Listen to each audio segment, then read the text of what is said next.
জঙ্গলের বাইরে একটা ঘরে একটা ছাগল আর তার 7টা ছোট ছোট সুন্দর সুন্দর বাচ্চারা একসাথে থাকতো। ছাগলটা নিজের বাচ্চাদের খুব ভালোবাসা দিত আর তাদের খুব ভালোভাবে খেয়াল রাখতো। অনেক সময় ছোটদের জন্য ঘাস আর ফল আনার জন্য ঘর থেকে বাইরে যেতে হতো, আর তখন এই ছোট ছোট বাচ্চাগুলো ঘরের মধ্যে একা একাই থেকে যেত। ছাগলটা জানতো কি জঙ্গলে একটা বদমাশ শিয়াল থাকে আর তার নজর তার ছোট ছোট বাচ্চাদের উপরে আছে, তাই সে তাদের সব সময় বিপদের থেকে রক্ষা করত। এরমই একবার সেই ছাগলটা ঘাস আর ফল আনতে বাইরে বেরোচ্ছিল, তো সে তার বাচ্চাদের বলল, দেখো বাচ্চারা, আমি বাইরে যাচ্ছি, তোমরা সবাই ঘরে থেকো, দরজা ঠিক করে বন্ধ করো, আর অন্য কেউ আসলে তোমরা দরজা খুলবে না, ঠিক আছে? হ্যাঁ ঠিক আছে মা। হ্যাঁ ঠিক আছে ঠিক আছে, কিন্তু আমরা তোমায় কি করে চিনবো মা? কি করে জানবো যে দরজায় তুমি আছো? বলো। আমি এই গানটা শোনাবো। দরজা খোলো, আমার সোনা মা এসে গেছে, জলদি খোলো, খাওয়া সুস্বাদু এনেছি, জলদি খোলো, খাওয়া সুস্বাদু এনেছি। যখন তোমরা এই গানটা শুনবে তখনই তোমরা দরজা খোলো, ঠিক আছে? সেই ছাগলটা নিজের বলি উঠালো, কিন্তু একটা বদমাশ শিয়াল ছাগলটা আর তাদের বাচ্চাদের সব কথা চুপি চুপি লুকিয়ে শুনছিল। ও হো হো হো হো, এবার তোদের গোপন কথাটা আমি জেনে গেলাম। আজকে তো আমার ভুড়ি ভোজ। সঙ্গে সঙ্গে ছুটতে দৌড়ে গিয়ে শিয়ালটা ছাগলের ঘরে গেল, দরজা খটখট করলো আর নিজের বেসুরা আওয়াজে গাইতে শুরু করে দিল। দরজা খোলো, আমার সোনা মা এসে গেছে, আরে জলদি খোলো, খাবার সুস্বাদু এনেছি, আরে জলদি খোলো, খাবার সুস্বাদু এনেছি। আরে বাহ, মা এসে গেছে, চলো দরজা খোলা যাক। কিন্তু মা এত তাড়াতাড়ি কি করে আসলো? হ্যাঁ, দরজাটা খোলো, মা খুব সুস্বাদু খাবার এনেছে। দাঁড়াও, দরজা খোলো না এখন। এই আওয়াজটা তো আমাদের মায়ের না? মা তো কত সুন্দর গায়, এটা তো কোনো ব্যাঙ গাইছে বলে মনে হচ্ছে। ঠিক বলেছিস ছোট, এটা আমাদের মা না।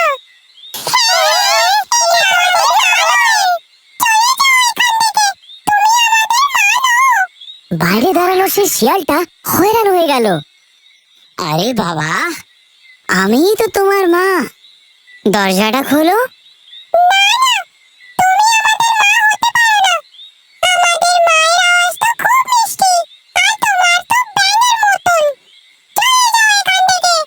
শিয়ালটা বুঝতে পেরে গেল যে বাচ্চারা এমনি তো হাতে আসবে না, কি করা যায় সে ভাবতে লাগলো। আরে এরা তো জানতে পেরে গেল আমার আওয়াজটাও না, কি করি? আইডিয়া, এক্ষুনি মধু খেয়ে আসছি। শিয়ালটা বুঝতে পারলো যে মধু খেলে তার গলাটা সেই ছাগলের মতন সুন্দর হয়ে যাবে।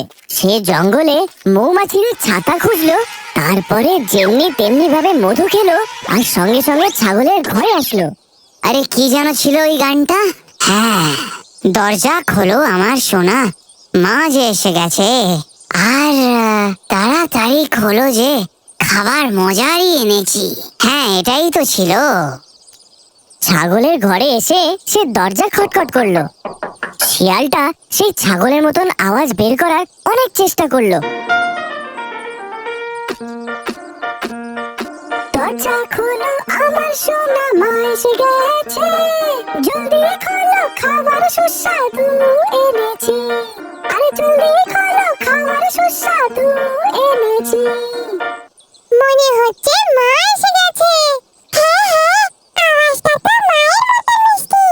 চলো না, দরজাটা খোলা যাক বরং, মা খুব সুস্বাদু খাবার এনেছে।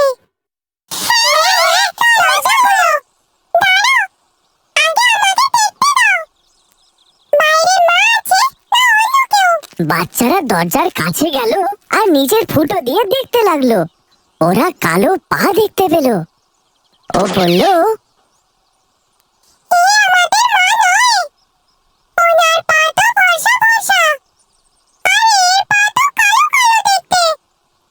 এ আমাদের মা নয়, দরজা খুলো না। ছোট বাচ্চাটা দরজার কাছে গেল আর সে বলল, তুমি আমাদের মা নও, তোমার পা টাক কালো, কিন্তু আমাদের মায়ের পা তো ফর্সা। চলে যাও এখান থেকে, তুমি আমাদের মা নও, চলে যাও এখান থেকে।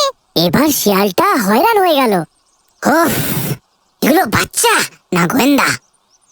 এত জলদি সে শিয়ালটা কোথায় হার মানতো? সে গেল সেই গ্রামের দিকে। দুপুরের সময় ছিল, ঘোড়াওয়ালা দুপুরের সময় আরাম করছিল। শিয়ালটা চুপি চুপি করে আটার বোড়ার মধ্যে নিজের পা ঢুকিয়ে দিল। এবার ওর পা ছাগলের মতন সাদা হয়ে গেছিল। এবার দেখছি কিভাবে দরজা না খোলে। শিয়ালটা আবার ছাগলের ঘরে গেল আর দরজা খটখট করে গাওয়া শুরু করে দিল। দরজা খুলো আমার সোনা মা এসে গেছে, জলদি খোলো খাবার সুস্বাদু এনেছি, আরে জলদি খোলো খাবার সুস্বাদু এনেছি। এবার তো একদম মাই এসেছে। হ্যাঁ, এবার তো মাই এসেছে। দেখো কত মিষ্টি গলা। দ্বিতীয় বাচ্চাটা নিচে ফুটো দিয়ে দেখলো, তো সে দেখলো সাদা পা আছে। আর দেখো পাটাও ফর্সা।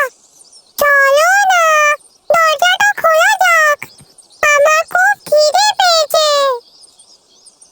হ্যাঁ, হ্যাঁ, মা এসেছে, চলো দরজা খুলি। না না, দরজাটা খোলো না, ওটা মা না, অন্য কেউ এসেছে। কিন্তু বাকি বাচ্চারা ছোটর কথা একদম শুনলো না আর দরজাটা খুলেই দিল। আর তারপর কি হলো? শিয়ালটা খুব জোরে চেঁচালো,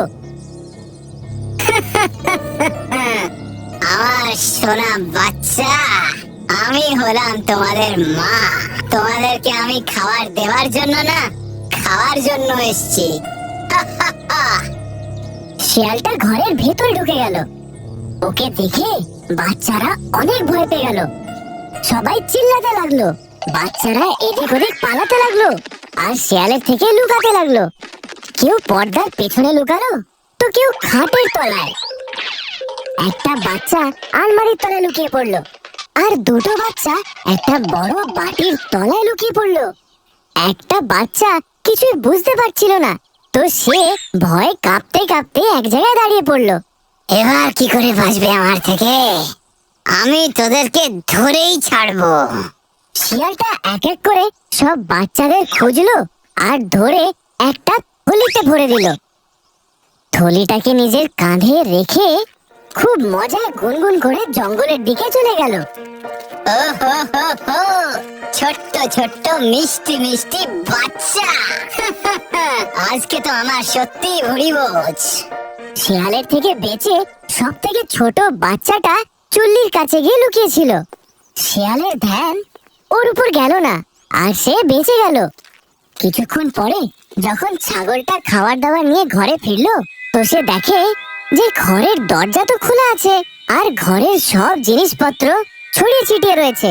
ভয়ের চোটে সে বাচ্চাদের ডাকতে থাকলো, বাচ্চারা, আমার ছোট বাচ্চারা, কোথায় তোমরা? দেখো দেখো, আমি তোমাদের জন্য কি এনেছি। মায়ের আওয়াজ শুনে সব থেকে ছোট বাচ্চাটা বাইরে আসলো আর বেচারা কাঁদতে থাকলো। শিয়ালটা সঙ্গে সঙ্গে ওকে গলায় লাগিয়ে নিল আর জিজ্ঞেস করলো, তোমার ভাই বোনেরা কোথায়? ছোট বাচ্চাটা কাঁদতে কাঁদতে মাকে সব সত্যিটা বলল। ছাগলটা রেগে রেগে লাল হয়ে গেল। আমার বাচ্চাদের নিয়ে গেছে, ওর এত সাহস! এখনই খবর নিচ্ছি ওর, চলো আমার সাথে। বাচ্চাদের আর ওই শিয়ালটাকে গিয়ে খুঁজি। এদিকে শিয়ালটা সেই থলিটা নিয়ে দৌড়াচ্ছিল। কিছুক্ষণ পর সে হাঁপিয়ে গেল। সে ভাবলো, এখন কিছুক্ষণ বিশ্রাম করে নি। এমনিতেও বাচ্চাগুলো কোথায় দৌড়ে পালাবে, ওদের তো আমি বেশ মজায় খাবো। হ্যাঁ, এমনটা ভেবে শিয়ালটা থলিটা নিচে রেখে একটা বড় গাছের তলায় বসে আরাম করে ঘুমাতে লাগলো। আর সেই ছাগলটা বাচ্চাদের খুঁজতে খুঁজতে সেই শিয়ালটার নাক ডাকার আওয়াজ শুনতে পেল।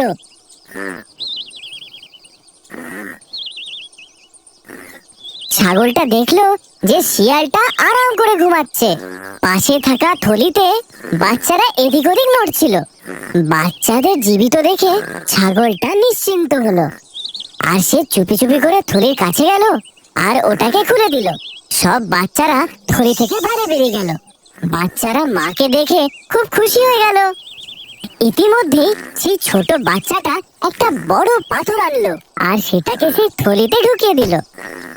আর তাকে দেখে সব বাচ্চারা বড় বড় পাথর এনে সেই থলিতে ভরে দিল। ছাগলটা থলিটাকে দড়ি দিয়ে বেঁধে দিল। এবার ছাগলটা আর তার 7টা বাচ্চা পাশের ঝাড়িতে লুকিয়ে পরের গল্পটা দেখতে লাগলো। কিছুক্ষণ পরে শিয়ালটার নিদ্রা ভাঙলো। ওহো, খুব দেরি হয়ে গেল, এবার আমি বাড়ি যাই আর ছোট ছোট বাচ্চা খাই। শিয়ালটা থলিটা নিয়ে বেরিয়ে পড়লো। খুবই ভারী, ভীষণ ভারী লাগছে। এতগুলো বাচ্চা, আজ তো আমার ভুড়ি ভোজ, আমি তো পেট ভরে খাবো। থলি উঠিয়ে শিয়ালটা চলতে লাগলো, কিন্তু পাথরে ভরা সেই থলিটা সে সামলাতেই পারছিল না। নদী পার করতে গিয়ে যেমনি না সে জলের মধ্যে নামলো, পা স্লিপ করে সে জলের মধ্যে পড়ে গেল আর জলের স্রোতে বইতে লাগলো। আরে আরে, আমায় কি উঠে বাঁচাও, আরে আরে বাঁচাও। ছাগল আর তার 7 বাচ্চা শিয়ালের এই অবস্থা দেখে হাসি বন্ধই করতে পারলো না। শিক্ষা, বাজে কর্মের ফল সবসময়